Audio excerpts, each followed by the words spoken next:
일용할 양식 이거 9절을 안 넣고 12절만 넣어도 되는데, 일용할 양식을 구했다면 매일 용서하고 용서를 구하는 삶을 살아라 라고 연결을 시키기 위해서 9절을 같이 집어넣습니다. 주기도문을 계속 배우고 있는데 한 구절 한 구절 참 묵상할 때마다 그 이상으로 안 넘어져 가져요. 여러분, 용서 아름다운 단어입니다. 좋은 단어죠. 그런데 우리가 용서 받을 일이 있다면, 아니면 용서를 누군가에게 해줘야 된다면, 이거는 또 다른 문제인 거예요.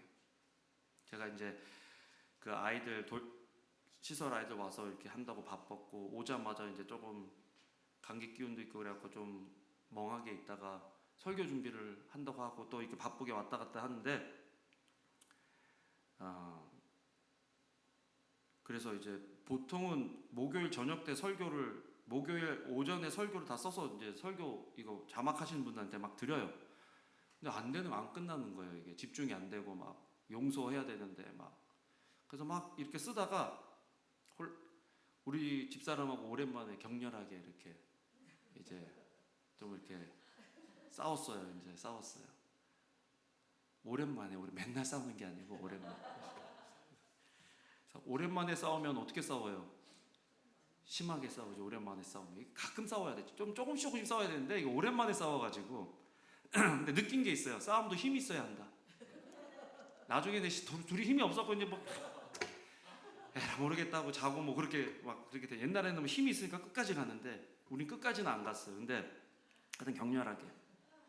근데 그 싸우는 시점이 언제냐면 이 설교를 쓰고 있는 시점. 근데 오늘 설교의 주제가 뭐라고요? 용서.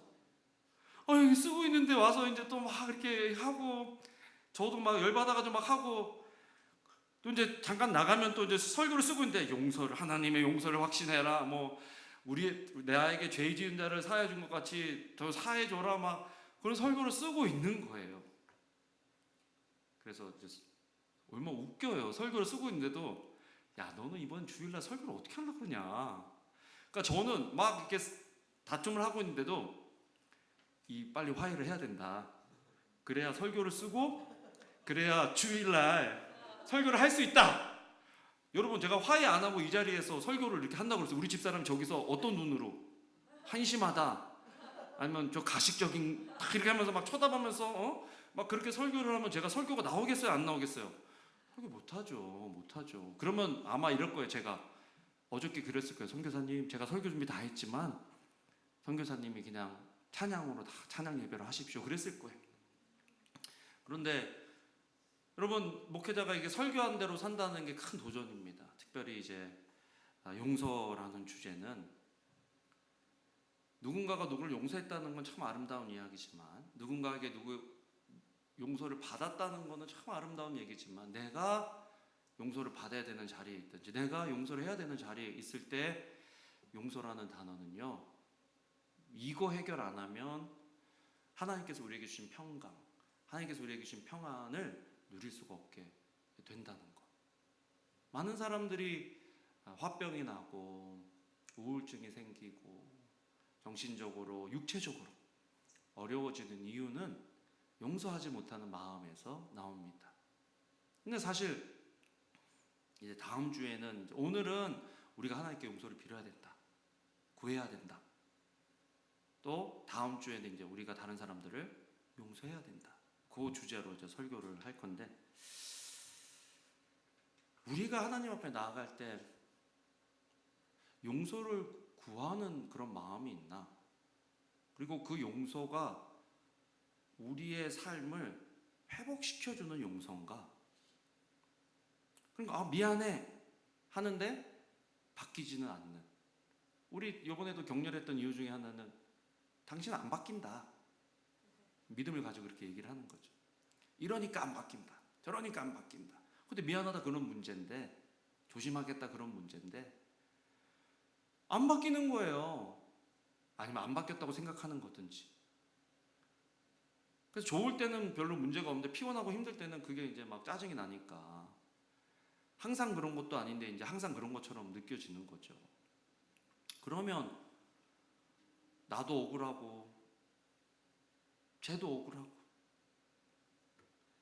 그래서 이것대로 용서를 구하려니 나도 열받고, 용서를 안 구하는 나의 모습에 저도 화가 나고, 반대로 하면 저 사람이 분명 나한테 용서를 구해야 되는데 용서를 안 구하고 자기는 잘못한 거 없다 그러고 오히려 나보고 사과하라 그러면, 아니 이게 이 기도에서 어떻게 하는 말인가 하는 그런 생각이 드는데, 이제 그렇게 누군가를 용서하려면 먼저는 우리가 하나님께 용서를 받았다라는 이제 그쪽으로 돌아가야 되는 거예요.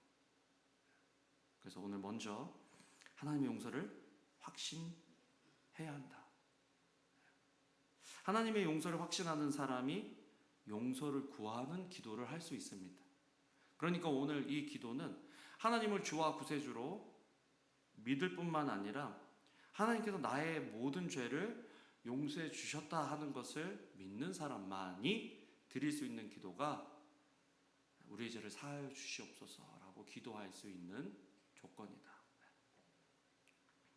그래서 신앙이 자랄수록 죄가 없으면 좋겠는데, 신앙이 자랄수록 우리는 죄에 대해서 더 민감해집니다. 사도 바울, 대사도죠. 그런 사도 바울이 말년에 자기 제자 영의 아들 디모데에게 쓴 편지를 보면 참 놀라운 고백을 하는데, 같이 읽어보도록 하겠습니다. 시작. 미쁘다 모든 사람이 받을 만한 이 말이여, 그리스도 예수께서 죄인을 구원하시려고 세상에 임하셨다 하였도다. 죄인 중에 내가 괴수니라. 괴수. 아니 신앙생활을 30년 40년 하고 선교에 이바지하고 초대교회를 굳건히 세운 사람이면 마지막 날에는 요즘은 무력이 거의 없어졌어. 요즘은 뭐 욕심이 거의 없어. 그냥 하나님께서 평강해. 이렇게 얘기하면 얼마나 멋있어요. 우리가 그렇게 기대하잖아요. 그런데 내가 죄인 중에 괴수요. 이게 뭐 어떤 의미일까요? 도대체 어떤 죄를 지어서 나는 죄인 중에 괴수다라고 이야기했을까? 무슨 큰 죄를 숨겼기에 그런가 할 수 있을 것입니다. 그러나 바울은 죄의 본질을 보았던 거죠. 위대해지면 위대해질수록 하나님이 하나님의 자리에 있지 않고 자신이 하나님의 자리에 가려고 하는 거지. 주목을 받으면 주목을 받을수록 하나님께 영광을 돌리지 않고 자꾸 자기에게 영광을 돌리려고 하는 그 모습, 주제권의 싸움, 누가 주인이냐는 말이죠. 삶 속에서 이 사람은 아는 거, 나는 죄인이구나. 그냥 죄인이 아니라 죄인 중에 괴수다, 그냥 두목이다, 내가 아주 그냥 그렇게 이야기를 하고 있는 것을 보게 됩니다. 그렇기에 사도 바울이 그랬다면 우리도 사실은 하나님께 용서를 구하는 삶을 매일매일 매 순간순간 살아갈 수 있어야 된다는 것입니다. 오늘 설교가 자칫 잘못하면 죄책감에 사로잡혀서 살아라, 너는 죄인이다 이렇게 들릴 수도 있지만 그게 아니라, 용서를 하나님께 구하러 갈 때 그 용서를 구하는 그 하나님은 어떤 분이신지를 내가 알면 알수록 죄송합니다 용서를 구하기도 더 쉬워질 뿐만 아니라 그 죄의 책임감, 죄책에서 우리가 벗어나기가 더 쉬워서 하나님 아버지께서 우리에게 주신 그 평안을 누리기가 더 좋게 된다라는 것이죠. 그래서 사실 예수님께서 용서를 가르쳐 주신 기도는요, 저 인간을 좋게 해주려고 주님 저 사람 도저히 용서 못해요. 우리가 그 사람 때문에 용서해 주는 것 같지만 용서는 나를 위한 것이다. 따라해 봅시다. 용서는 나를 위한 것이다. 하나님께 용서를 빌든 다른 사람의 용서를 다른 사람을 용서해 주던 이 모든 것은 나를 위한 하나님의 방편이었다. 용서 못하고 살아보세요. 잠잘 때도 누구 생각해요? 그 인간 생각하면서. 옆에 좋은 사람 있는데 옆에 좋은 사람은 생각 안 하고 그 인간 생각하는 거. 하루 일하면서 누구 생각하세요? 누구 미워하며 용서하지 못하면 그 인간 생각하고. 하나님이 주신 좋은 사람들, 좋은 환경, 좋은 것들인데 그게 안 보이는 거예요. 누릴 수가 없는 거죠. 그러니까 예수님이 용서해라. 코로나 시대 우리는 우리의 손을 수도 없이 씻었습니다. 손 세정제로 씻고 물로 씻고 비누로 빡빡 씻고 아주 그냥 달아 없어지도록 씻고, 저희 차에도 아직 팬데믹이 끝났는데도 그게 습관이 돼갖고요, 손 세정제 맨날 눌러서 이렇게 씻어요. 씻고서 심심하면 또 이렇게 눌러서 또 씻어요. 네. 그냥 씻어요. 코로나 때는 누가 옆에서 기침하면 씻고 마스크 바꾸고. 어떻게 보면은 오늘 용서를 구하라는 말은 하나님께서 이미 예수 그리스도를 통해서 우리를 용서해 주셨고, 그래서 우린 깨끗해졌는데, 이게 깨끗한 사람이 더 씻어요, 여러분. 더러운 사람한테 뭐 묻을 때 이게 티가 나요, 안 나요? 안 나요. 그래서 그런 사람들은 잘 안 씻어요. 근데 깨끗한 사람은 뭐가 조금만 묻어도 알아서 그걸 씻는단 말이에요. 하나님께 용서를 구한다는 것은 구원받기 위해서 용서를 구하라는 말이 아니라, 여기는 구원받은 성도인데 사도 바울처럼 하나님이 계셔야 되는 자리에 내가 자꾸 가려고 그러고, 내가 주인 노릇하려고 하고, 하나님의 나라, 하나님의 뜻을 구해야 되는데 내 나라, 내 뜻을 구하는 내 삶의 모습들이 하나님과 친밀하게 같이 있으면 있을수록 그거를 깨달아지기 때문에 죄책감이 더 민감하게 들어올 수 있단 말이에요. 죄에 대해서 더 민감하게 반응할 수 있단 말이에요. 그래서 괴롭단 말이에요. 그러니까 예수님께서 하나님께 용서를 구해라 라고 기도를 가르쳐 주시는 거죠. 요한일서 1장 9절을 우리 같이 읽어보면, 같이 한번 소리내서 읽겠습니다. 시작. 만일 우리가 우리 죄를 자백하면 그는 미쁘시고 의로우사 우리 죄를 사하시며 우리를 모든 불의에서 깨끗하게 하실 것이다. 깨끗하게 한다. 그러니까 용서는 우리를 깨끗하게 해준다. 용서는 하나님께서 우리에게 주신 것들을 누리게 하신다. 구원받기 위한 회개가 아니라 용서하셨는데 그럼에도 불구하고 여전히 죄인인 우리의 모습이 발견될 때마다 죄책감으로 하나님으로부터 숨는 것이 아니라 오히려 그 하나님께 나아가서 용서를 구하죠. 여러분, 용서를 구하려면 내가 잘못한 대상 앞에 나가야 돼요, 안 나가야 돼요? 나가야 되는 거예요. 아담과 하와가 하나님께 용서를 구했다는 기록이 있어요, 없어요? 없어요. 에덴에서 쫓겨나는 거예요. 에덴을 누릴 수가 없는 거예요. 용서해 주셨는데. 우리도 용서를 구할 수 있어야 됩니다. 우리는 죄에 대해서 때로는 너무 아무렇지도 않게 생각할 때가 많아요. 하나님께서 어떠한 희생을, 어떠한 대가를 지불하시고 우리를 용서해 주는지 잃어버릴 때 그럴 수가 있단 말이죠. 자, 하나님의 용서는 첫 번째, 이걸 참, 이게 한 번 짓고 용서를 구하기는 쉬운데 계속 그러면서 용서를 구하기는 참 쉽지 않아요, 여러분. 그렇죠? 누군가가 여러분에게 실수를 했어요. 잘못했어요. 미안해요. 막 그래요. 알겠다고. 그렇게 하고 넘어갔는데 다음에 또 그래요. 너무 미안하다고 막 알겠다고. 그리고 또 봐줬어요. 근데 또 그래요. 저는 3번은 잘 못 참아요. 그럼 그다음부터 안 봐요. 안 봐. 그 인간을. 근데 예수님은 나중에도 얘기하겠지만 7번에 70번씩 하라 그랬나? 70번에 7번씩 하라 그랬나? 그거는요 거의 무한대로 하라는 거예요. 무한대로. 7이 완전 숫자이기 때문에 용서해 달라고 할 때마다 용서해 주라는 거예요. 쉬워요, 어려워요? 여기서 지금 우리에게 죄 지은 자를 사해 준 것 같이 얘기할 때, 우리에게 죄 지은 자가 우리에게 용서를 구하면 용서해 주라고 말씀하신 게 아니에요. 그냥 우리에게 죄 지은 자, 그리고 우리에게 큰 죄를 지은 자는 네가 좀 생각해보고 작은 죄 지은 자는 용서해 줘라, 이 말이 아니에요. 우리가 우리에게 죄 지은 자를 사해 준 것 같이 그냥 다 언제든지 어떤 죄를 지었든지 용서해 줘라. 왜? 하나님이 우리를 그렇게 용서해 주셨다는 거죠. 바꿔 얘기하면 우리가 다른 사람이 나에게 한 것보다 우리가 하나님께 한 그 죄는 비교도 할 수 없는데 하나님이 그런 우리를 용서해 주셨으니까 우리도 다른 사람을 용서해 줘야 된다라고 이야기하는 것이 주기도문에서 예수님께서 가르쳐 주시는 용서에 관련된 기도의 본질이다. 두 번째로, 용서는 영원한 용서입니다. 조건 없는 용서, 영원한 용서. 이 기도는 하나님의 온전하신 용서를 기억하게 하는 기도야. 하나님 나를 영원히 용서해 주셨지. 과거의 죄, 현재의 죄, 미래의 죄까지 용서해 주셨지. 이거를요 믿는 것을 믿음이라 그래요. 이걸 믿어야 복음을 믿는 거예요. 복음이라는 게 뭐예요? 복된 소식.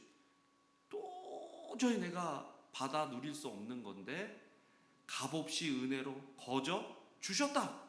이거를 믿는 게 믿음이고 복음을 믿는다는 거예요. 여러분, 우리는 하나님 앞에서 얼마나 뻔뻔한 존재인지, 우리는 하나님 앞에서 얼마나 죄인된 존재인지 성령님이 조금만 밝히 보여주시면요 알 수가 있어요. 그런데 하나님은 그런 우리를 여전히 사랑하시고 용서하셨다. 히브리서 10장 12절을 보면요, 같이 한번 읽어보겠습니다. 시작. 오직 그리스도는 죄를 위하여 한 영원한 제사를 드리시고 하나님 우편에 앉으사. 그래서 죄를 위하여 한 번 영원한 제사를 드렸다. 그래서 이거를 영단번이라 그래요. 한 번 드렸는데 그게 효과가 영원한 거예요.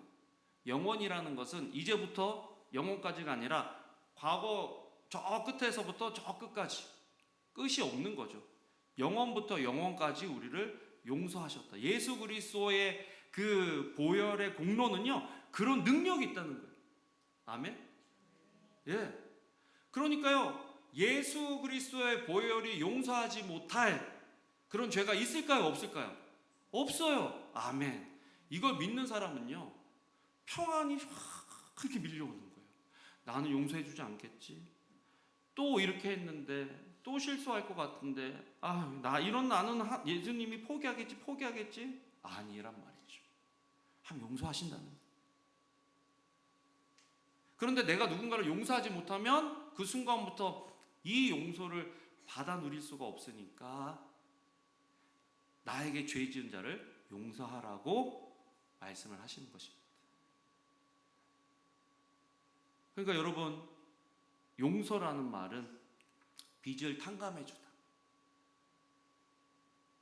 그 다음에 책임을 없애주다, 죄의 책임을 없애주다, 그런 뜻이 있어요.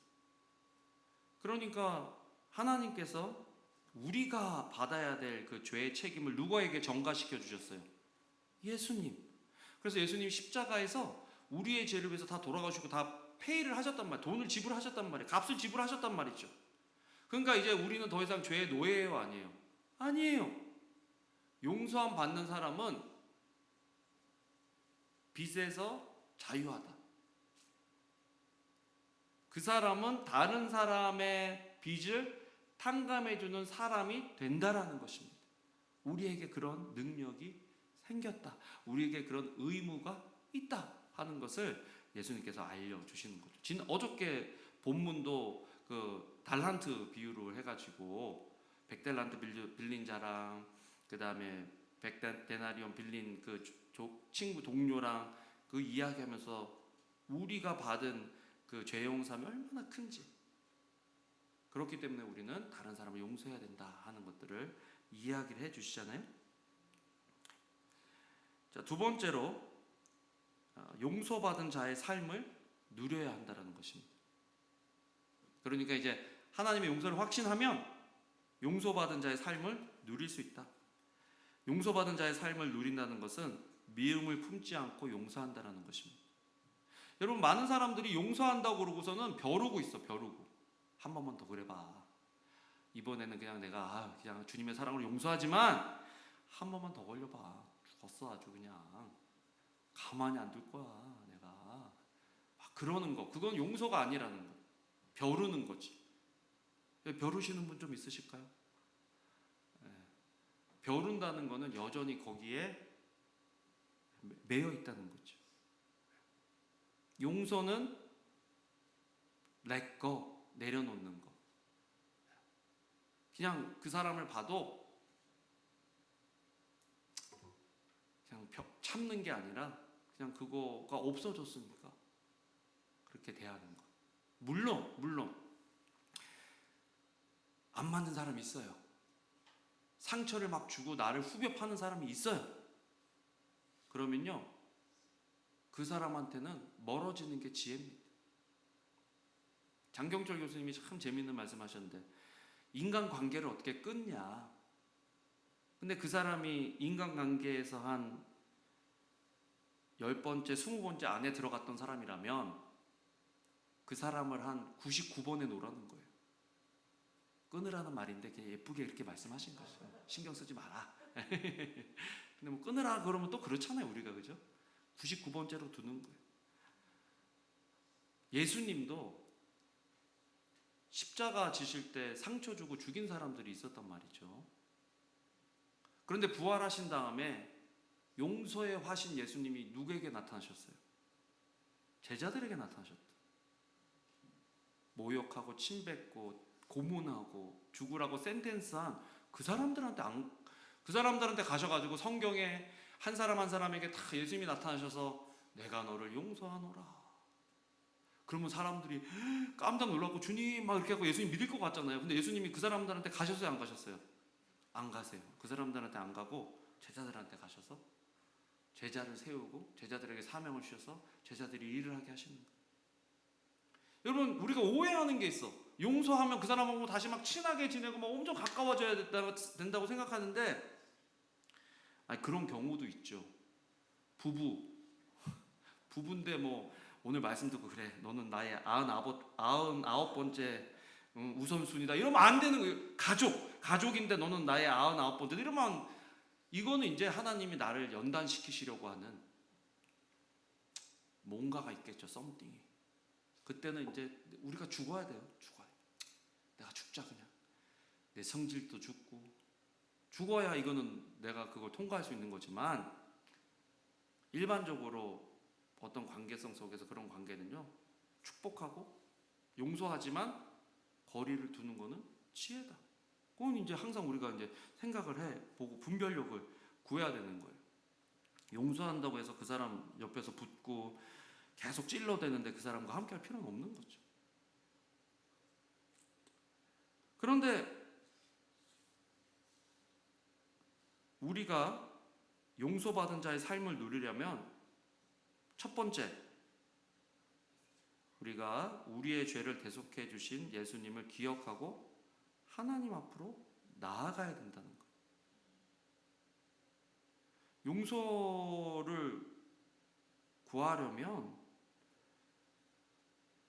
얼마나 이게 두려워요. 용서 안 해주면 어떻게 하죠? 내가 미안하다 그랬는데 용서 안 해주면 어떻게 할 거야? 이렇게 싸우다가, 부부싸움 하다가 아니면 가족끼리 싸우다가 미안해 그랬는데 사과를 안 받아줬어. 그럼 어떻게 돼요? 주로 더 큰 싸움이 납니다. 아씨, 내가 미안하다고 그랬는데 왜 안 받아줘? 막 그러면서 막 그런단 말이에요. 내가 미안하다 그랬는데 뭘 잘못했는데 그러면 갑자기 또 이제 머리가 하얘지죠. 뭘 잘못했을까? 그냥 미안한 것 같아서 미안하다 그랬는데, 해결하려고 미안하다 그랬는데.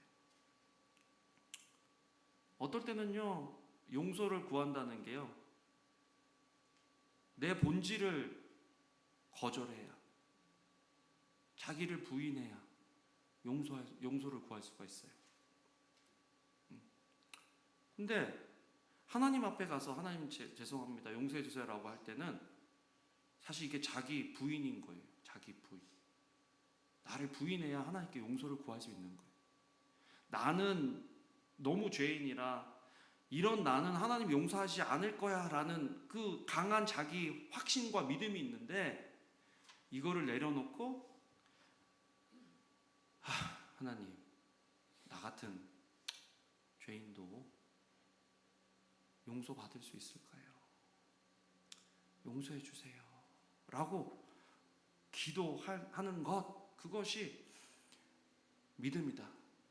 그래서 용서를 구하려면요, 믿음이 있어야 돼요. 내가 용서를 구할 때 용서해 주신다. 만일 우리가 우리 죄를 자백하면 저는 미쁘시고 의로우사 우리를 모든 불의에서 깨끗게 해주신다를 믿을 때 용서를 구할 수 있는 거죠. 그러니까 예수님은 오늘 하루 내가 개판으로 살았어도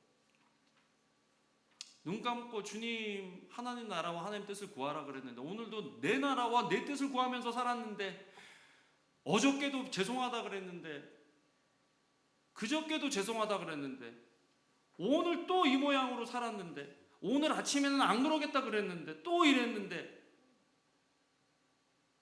저를 용서해 주세요. 그래서요, 용서는요, 신앙은요, 뻔뻔해야 돼요. 뻔뻔한 사람이 신앙생활 잘합니다. 야, 저거 지난주에도 저래 놓고서는 이번 주에도 또. 근데 그게 믿음이에요. 믿음. 우리에게 그런 좀, 그러니까 다른 거 뻔뻔하는 말이 아니라 제 용서, 제 사함 받는 거에 대해서는 뻔뻔함이 필요해요. 자꾸 주님께 용서해달라. 죄송합니다. 그 두 번째, 사랑의 하나님을 기억하고 하나님 앞으로 나아가야 됩니다. 이게 굉장히 중요한 게, 로마서에 보면 세 가지 하나님의 사랑의 표현인데, 첫 번째, 로마서 5장 6절 읽겠습니다. 시작.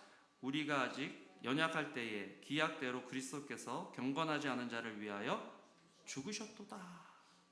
연약할 때 죽었다. 이 연약하다는 말은 약하다라는 말도 있지만 가치 없다, 의미 없다, 그런 존재인 거예요.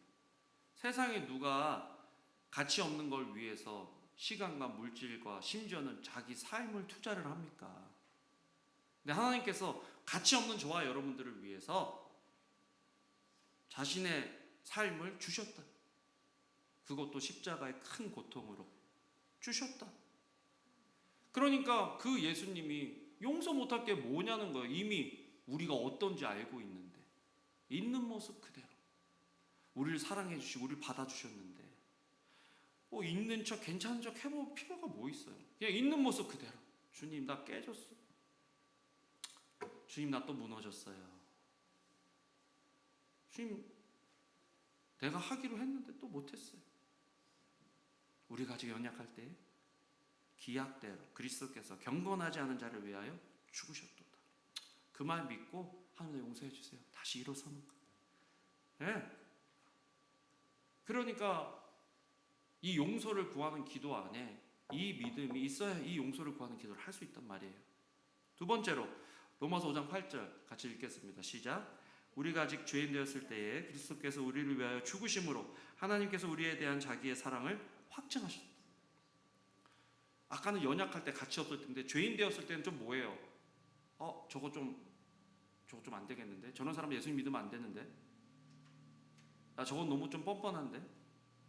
야, 저거는 안 되겠는데? 하는 그런 사람, 그런 우리. 연약한 것보다 조금 더 진도가 나간 거예요. 이거는 좀 나쁜 거예요. 그럼에도 불구하고 그리스도께서 우리를 위해서, 그런 우리를 위해서 죽으셨다. 그게 뭐예요? 사랑 표현. 여러분, 사랑하면 용서를 구하기 쉬울까요? 안 쉬울까요? 쉬워요. 왜? 사랑은 다 포용해주고 덮어주고 하는 거니까. 그러니까 내가 하나님의 사랑을 확신하려면 먼저 내 죄를 철저하게 인정할 뿐만 아니라 그 죄를 예수님께서 십자가에서 죽으심으로 다 해결해 주셨다라는 예수 그리스도 하나님의 사랑을 믿는 믿음이 필요하다. 그래서 복음을 제대로 전하고 복음을 제대로 믿는 게 필요한 거예요. 그냥 이런 문제가 있었는데 조금 더 나아지게 해주는 게 복음이 아니라, 소망이 없고 기약이 없는 우리를 B에서 A로 완전히 다른 존재로 만들어주셨다는 것, 그걸 믿는 것이 복음을 믿는 것이다. 세 번째로, 또 우리가 원수 되었을 때, 죄인은요 그냥 우리가 볼 때 평판이 안 좋은 사람. 원수는 뭐예요? 원수는 나한테 뭔가 지금 관계가 아주 안 좋은 거. 원수는 개인적으로. 여기서 곧 우리가 원수 되었을 때 그의 아들의 죽으심으로 말미암아 하나님과 화목하게 되었은즉 화목하게 된 자로서는 더욱 그의 살아나심으로 말미암아 구원을 받을 것이다 라고 이야기를 하셨는데, 여기서 말하는 원수는 하나님을 대항하는, 하나님을 대적하는 그 죄를 졌다는 거예요. 그러면은 사람들은, 야, 나는 하나님을 대적했어, 이거는 용서받을 수 없을 거라고 사단이 계속 얘기하는, 너 하나님을 대적했기 때문에 너는 용서 못 받아. 그게 굉장히 양심적인 것 같죠. 그게 굉장히 의로운 것 같죠. 아니란 말이에요. 아니, 그거 속이는 거예요. 속이는 거. 성경에 보면 원수 되었을 때, 그러니까 원수 되었다가 좀 회개했을 때, 원수 되었다가 좀 정신 차렸을 때 용서해 주신 게 아니라 원수 되었을 때 그의 아들의 죽으심으로 말미암아 우리를 화목하게 해주셨다. 원수 되었을 때. 이제 다음 주는 그래서 이제 우리도 그런 용서를 하면서 살아야 됩니다. 이 굉장히 어려운 설교를 이제 저도 이제 벌써 설교 주제 생각하면 머리가 지끈지끈해. 이걸 어떻게 얘기하지? 우리 경험했잖아요. 그 금요일 밤에 제가 목요일 밤에 금요일 그 경험을 했으니까. 그래서 근데 이 말씀하고 이 기도하니까 계속 막 싸우면서도 용서를 구해야지, 막 용서해야지, 막 그러다가 내가 막 싸우다가 여보, 나 여보 용서할 거야. 여보도 나 용서해줘. 그러니까 되게 황당하게 지금 이게 뭐라 그러나 하는 식으로 막 이렇게 쳐다보는 거예요. 근데 그래야 설교를 쓰죠. 그래야 설교를 하죠. 그래야 나한테는 이게 사명의 문제인 거예요. 사명의 문제. 그런데요, 사명이 있으니까 우리 집사람도 사명이 있으니까 저를 용서해 주는 거예요. 나보다 큰 어떤 부르심, 나보다 큰 어떤 목적, 내 삶의 존재 의미, 내 감정보다, 내 형편보다, 내 상황보다 그게 더 앞서고 있으니까 용서하는 거예요. 그래야 주님께서 우리에게 맡기신 사명, 주님께서 우리에게 주신 목적대로 살아갈 수 있는 그 힘이 생기니까. 여러분, 용서 이거는요 그냥 용서해줘야지가 아니라 성도로 살아내기 위한 하나님의 방편인 거예요. 용서하기 힘든 사람 있어요. 진짜 저도 그래요. 저는 뭐 제가 누구 용서하기보다는 누가 당했다 그러면 그 사람 참 용서하기 싫어요. 내가 괜히 막 화가 나고 내가 괜히 막 소설 쓰고 있어요. 그 인간을 어떻게 해가지고 인간이 이게 인생이 이제 끝났다 쫑났다 막 이렇게 막 내가 막 드러내고 싶어요. 근데 갑자기 하나님께서 내가 네 인생 드러내 줄까 그러면 됐습니다 주님, 거기까지만 하시죠. 주님의 은혜가 제게 족합니다. 저도 뭐 이게 진짜 여기서 이렇게 설교한다는 게 은혜죠. 은혜.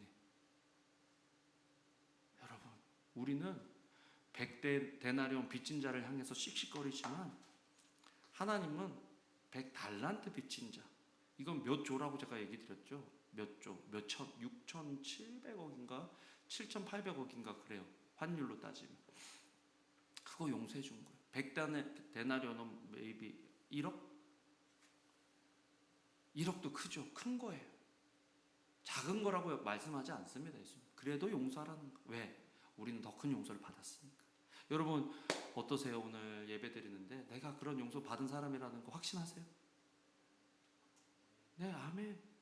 우리 그런 용서를 받는 거예요. 선한 능력이 뭐가 선한 능력일까요? 용서하는 능력. 지금 보은회포가 그 찬양을 하고 그 글을 쓸 때는 아마 지하 감옥에 갇혀 있을 때인데 죽기 얼마 전으로 제가 알고 있는데, 주님께서 우리를 감사하신다 일을 할 때 복수를 꿈꾸면서 그 찬양을 썼을까요? 모르겠어요. 그렇지만 선한 능력 안에는 용서의 능력이 있다. 그래야 백성답게 성도답게 살아갈 수 있는 거죠. 우리 오랜만에 반주자도 있으니까 일부 예배 때 하늘에 계신 아버지 우리 주기도문 찬양하실게요.